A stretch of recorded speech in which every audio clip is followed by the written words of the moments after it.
арнайы салынған рухани орда деуге болады. Бірден бір сол кісінің бастамасы, қолдауы, қадағалау деп айтуға болады.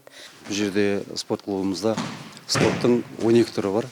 Азанғы таңғы 8:30-нан басталады. Кәшемсөт айдап өттім, депутат болдым, партийный болдым. Кірген кезде әсіресе түнде кірсеңіздер қалаға кіргендей боласыздар ғой. Мынау бала шағалардың ойнайтын жерлері болмаған бұрында. Мынау міне күшті болып қазір барлық жағдай жасап қойды. Бұрынғы шоқыранға қарағанда қазір әрине әлде қайда көркейген. Мені тастап толқындар ағасың ба, толқындатып өмірім барасың ба? Тек қана біз Шолаққорғанға емес, қазатом өнеркәсіп кешенінде істейді. Қалғандары осы ауыл шаруашылық саласымен айналысады.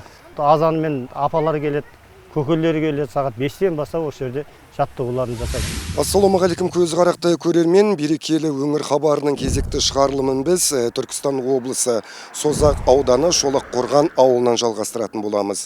Бүгінде Шолаққорған ауылында бірнеше ғимараттар бой көтеріп, халыққа сапалы қызметтер көрсетуде. Осы және өзге де тақырыптарды хабар барысында кеңінен айтатын боламыз. Әр шаңырақтың төрінде Әділет телеарнасы қосулы болсын.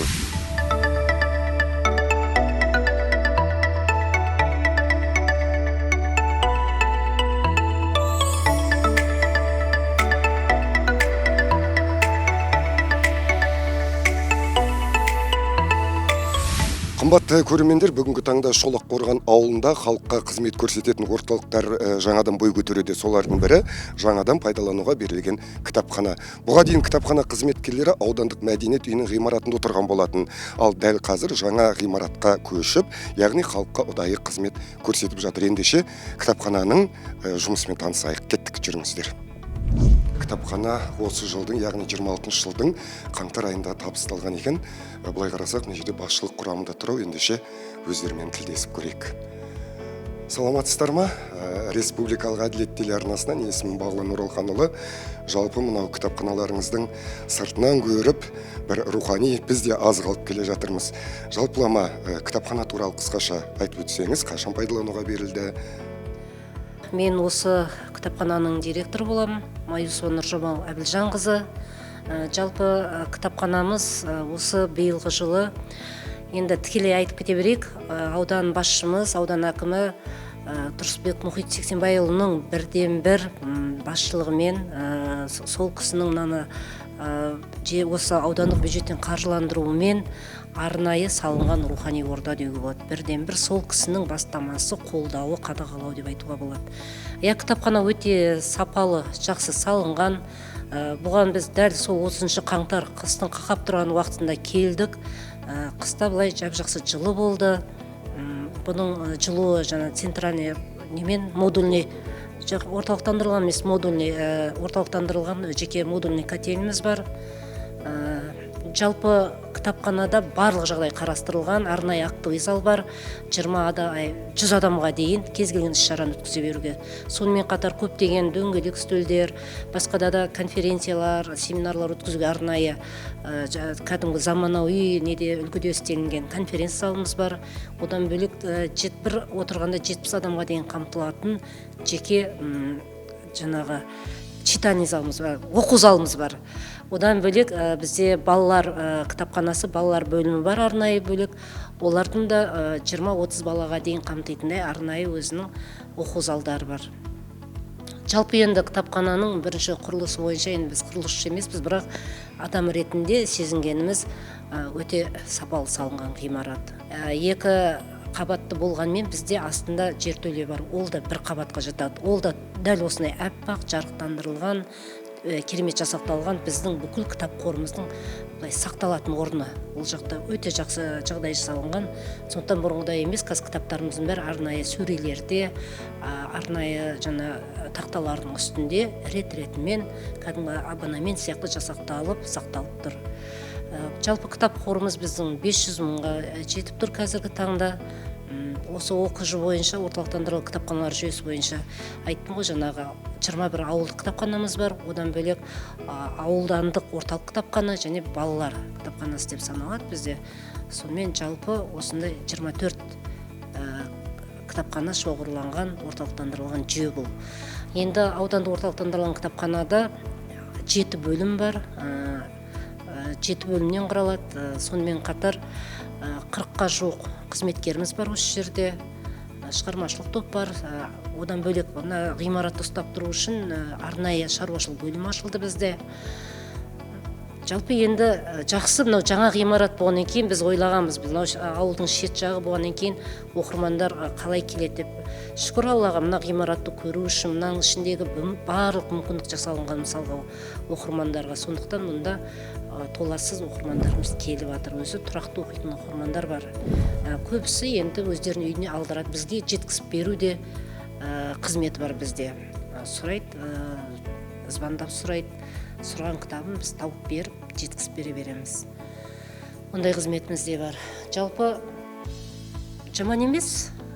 Жұмысымыз жақсы жүріп жатыр. Оқырмандарымыз келіп жатыр. Күнделікті іс-шара жоспарланған. Bir жылда бізде бүкіл оқу жылы бойынша 24 мыңдай оқырман қамтылады. Мына ауданды орталықтандырылған кітапхананың өзіне, осы ауданның өзіне бір 6 мыңдай адам жылдың соңында есепке бізде оқырман болып келіп отқан болып саналады. Балалар кітапханасына 3 мыңдай бала. Жалпы балалар өте көп келеді. Қазір ата-аналар, енді білмеймін ғой, балдарын жаңа белгілі бір гаджеттерден алшақтату үшін ба, балдарын, немерелерін осы жерге арнайы әкеп, осы жерге кітап оқытуға бейімдеп жатыр. Ол бізді қуантады. Балалар, оқырмандарымыз келіп оқиды. Ал енді ауылдық үлкен кісілер, қызметтегі адамдар, олардың уақыты жоқ келіп оқуға. Сондықтан зейнеткерлер келіп отырып, мерзімді басылымдарды көреді, керек өздеріне мағлұматтарды іздейді. Ал негізгі оқырмандардың көбісі өздеріне үйлеріне алдырып оқиды кітапты.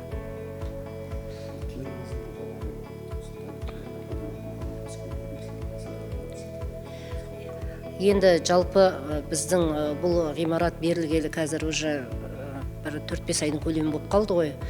Сүйсініп те, қызығып та қарайтын адамдар бар. Көптеген біз енді өткізіп жатқан іс-шараларымыз әлеуметтік желіге саламыз. Сол кезде де басқа облыстардан, жаңағы аудандардан біздің енді әріптестеріміз бар ғой, олар да қызығып қарайды. Сондықтан біз өте қуанамыз, мақтанамыз мынандай керемет ғимаратымыз үшін.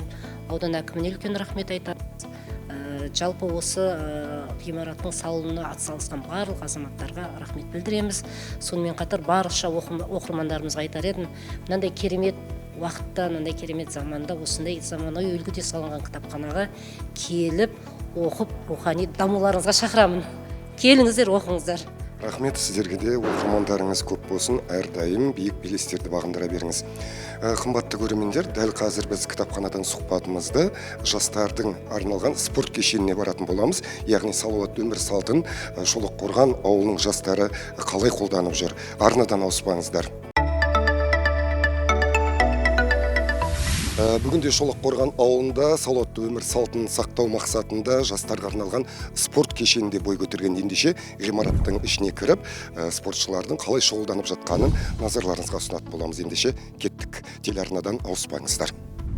Дәл қазір біз Шолаққорғанның орталығында орналасқан спорт кешеніндеміз, яғни салауатты өмір салтын сақтау мақсатында бүгінгі таңда мұнда жастар спортпен шұғылданып, өздерінің жетістіктерін көрсетуде. Ал дәл қазір менің қасымда осы мекеменің басшысы тұр. Ендеше өзімен жақынырақ танысып өтейік. Аты жөніңізді толық айтсаңыз. Мен Оспанов Дәурен Дүйсенович, осы Созақ ауданында Шолаққорған ауылының тұрғынымын. Жалпы мынау спорт ғимараты қашан пайдалануға берілді? Жастарға салауатты өмір салтын сақтау мақсатында. Салауатты өмір салтын сақтау мақсатында аудан басшылығымыз Тұрысбек Мұхит Сексенбайұлының қолдауымен, басшылығымен осы құрылыс жүріп, заманауи осындай елімізге, ауданымызға елдің игілігі үшін беріліп жатқан спорт кешені. Бұл жер 2025 қазан айынан бастап пайдалануға берілді. Қолданысқа. Бұл жерде жас өспірімдеріміз бар, спорт клуб мектебінде ересектер бар. Жас өспірімдер облыстық, республикалық турнирлердің жеңімпаздары. Ал ересектерден келсек, самбодан, қазақша күрестен, дзюдодан Қазақстан чемпионы болып отыр. Азияның күміс жүлдегері. Сондай жетістіктеріміз бар. Бұл жерде спорт клубымызда спорттың 12 түрі бар.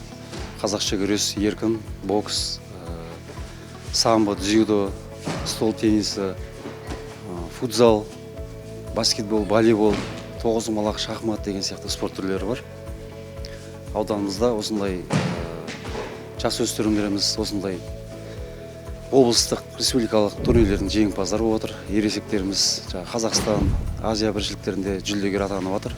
Мынау осы жастарды және ересектерді жаттықтыратын жаттықтырушыларға келейікші.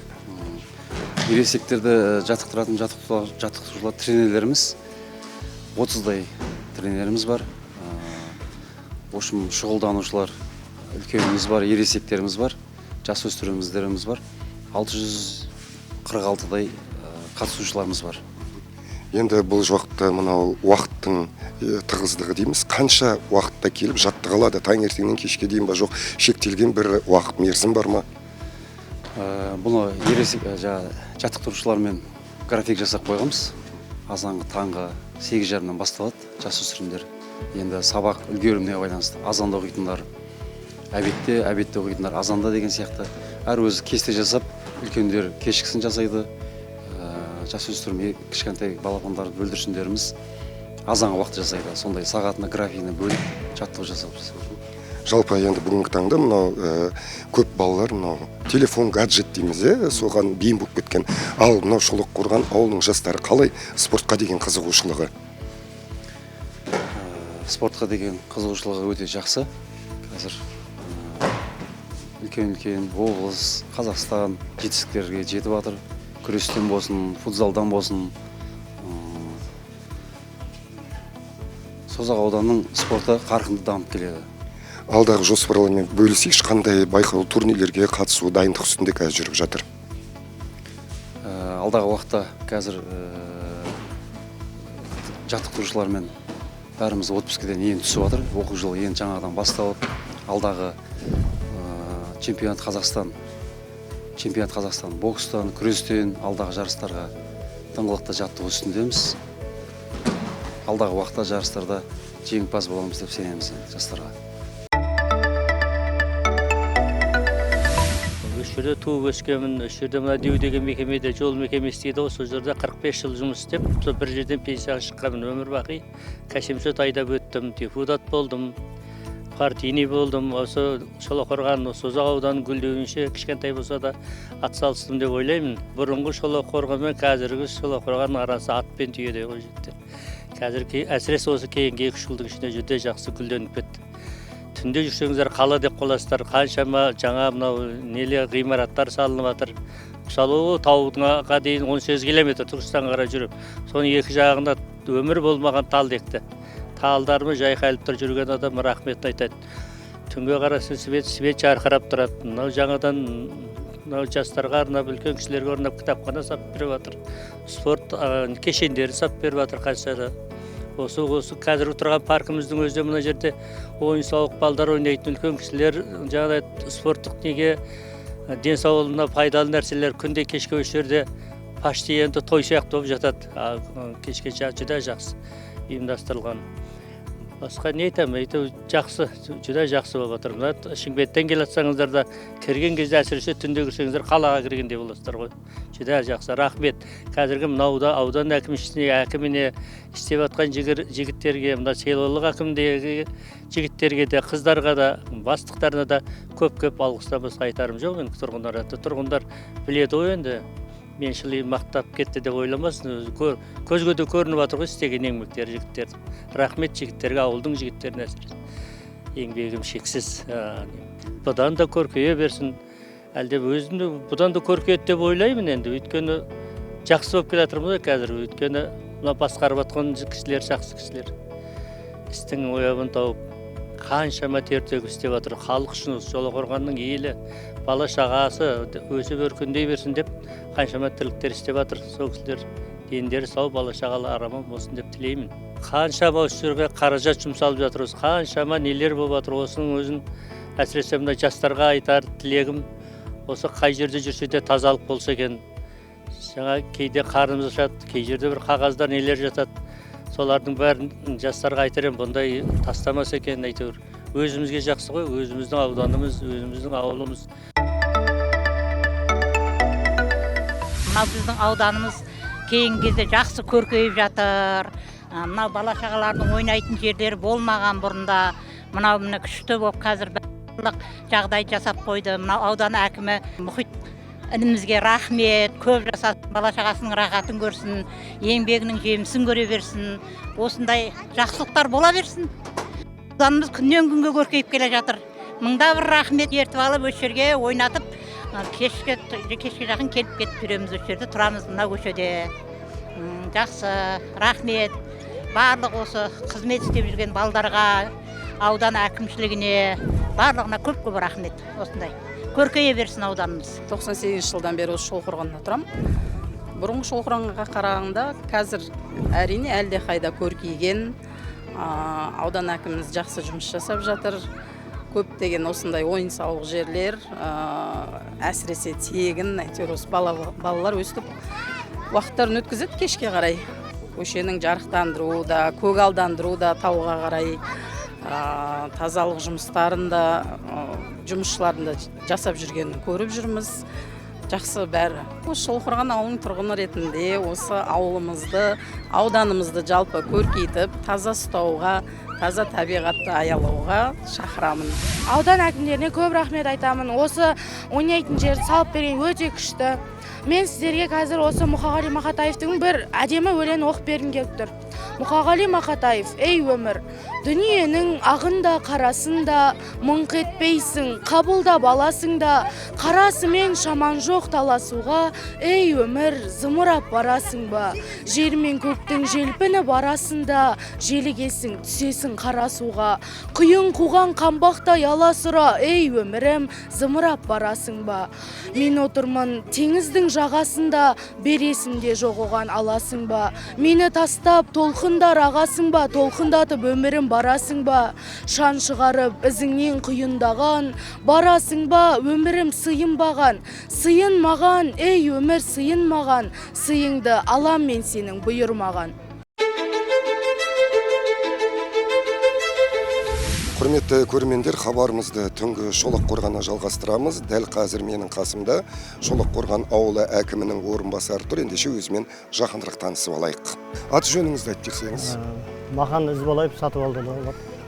Жалпы енді аудан орталығында бүгінгі таңда қанша халық тұрады? Аудан орталығында біздің Шолаққорған ауылдық округі бойынша 20 мыңның үстінде халық бар. Шолаққорғанның өзінде 20 мыңдай халық бар ғой. Бізге үш елді мекен қарайды. Абай, Балсу, Қарабұлақ деген елді мекендеріміз бар. Енді сол жаңағы мынау тек қана біз Шолаққорғанға емес, сол Балсу, Қарабұлақ, Абайға да біз қазіргі таңда жасыл желек ектіртіп, сол халықты ұйымдастырып жатырмыз да біз ол жерде. Біз жаңа талынан несінен көмек беріп, өздері ақша жинап, жаңағы нелерін жасап, сондай енді Құда қаласа Балсу, Қарабұлаққа, Балсуға 1000-дай тал егілді биылдыққа, Қарабұлаққа 800-дей тал егілді. Енді Абай елді мекен деген елді мекеніміз бар, бұдан 20 километр жерде. Ол жақты жаңағы қоршауларына үлгере алмай қалып, енді Құда қаласа күзде егеміз ба деп отырмыз. Жоспарлы түрде ол уақыттың еншісінде қойылады. Жалпылай енді мына инфрақұрылымға тоқталайықшы. Мына қарап отырсақ, жарықтандыру мәселесі өте жоғары жолға қойылды. Мына халықтың мынау серуендеуінің өзі бір мерекеме деп қаларсың. Мынау саябақта жүргене жарықтандыру мәселесі қанша пайызға дейін орындалды? Қазір біздің Шолаққорғанда осы аудан орталығында 105 көше десек, қазір 105 көшенің 105-інде де жарық бар. 100% деуімізге болады енді. Енді арасында жаңадан қосылған көшелеріміз бар ғой. Өмір болғасын тоқтамайды ғой. Халық үй салады, сондай бір қуыс көшелеріміз қалмаса, қалған көшеміздің бәрі 100% жарықтандырылды. Жалпы жергілікті халық басым көпшілігі қандай шаруашылықпен айналысады? Ауыл шаруашылық саласы болған ғой. Қазір өндіріс саласы. Қазір біз екеуін бірге алып жүрміз. Ауданның біраз, осы аудан орталығының біраз тұрғындары мынау қазатом өнеркәсіп кешенінде істейді. Қалғандары осы ауыл шаруашылық саласымен айналысады. Жалпы енді президентімізден бастап, мынау облыс әкімі Нұралхан Көшеровтың өзі айтып жатады, мынау елді мекен ауылдық жерлерге, қала орталықтарына инвестиция тарту мәселесіне жалпылама сіздерде ол бағытта қандай жұмыстар атқарылуда?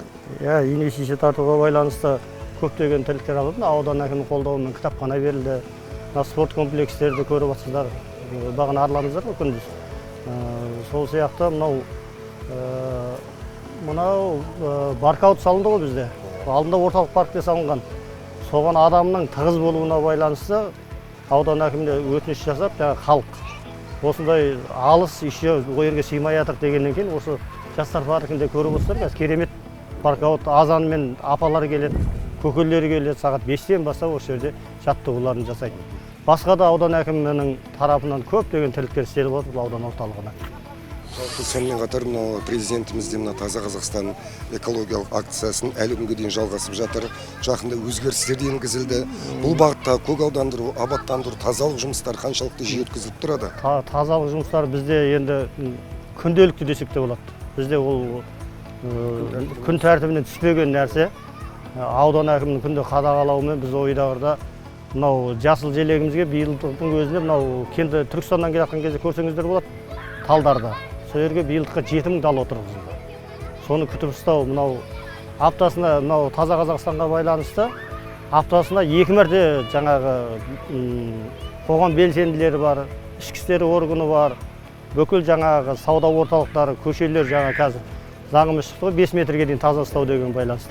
Соған байланысты бас салып штраф салу емес біздің мақсатымыз, түсіндіріп сол заңды ескертіп, осындай заң шықты, мынау 5 метрге дейін сіздер жауаптысыздар деген жұмыстарды күнделікті ұйымдастырып жатыр. Жалпы енді осы мақсатта айтып өтейік, мынау енді біздің телеарнаны пайдаланып, мынау халықпен енді бір әкімдіктің қолынан келетін нәрсе емес қой, мынау тазалықты жұмыла көтерген жүк жеңіл дейді. Сол айтпақшы мынау көрермендердің телеарнаны пайдаланып, халыққа да бір үндеу немесе бір насихат жұмыстарын айтып өтсеңіз, таза ұстау жөніндегі. Дұрыс айтасыз, өте орынды нәрсе. Бұл енді мынау бүкіл халық үшін істеліп жатқан нәрсе ғой.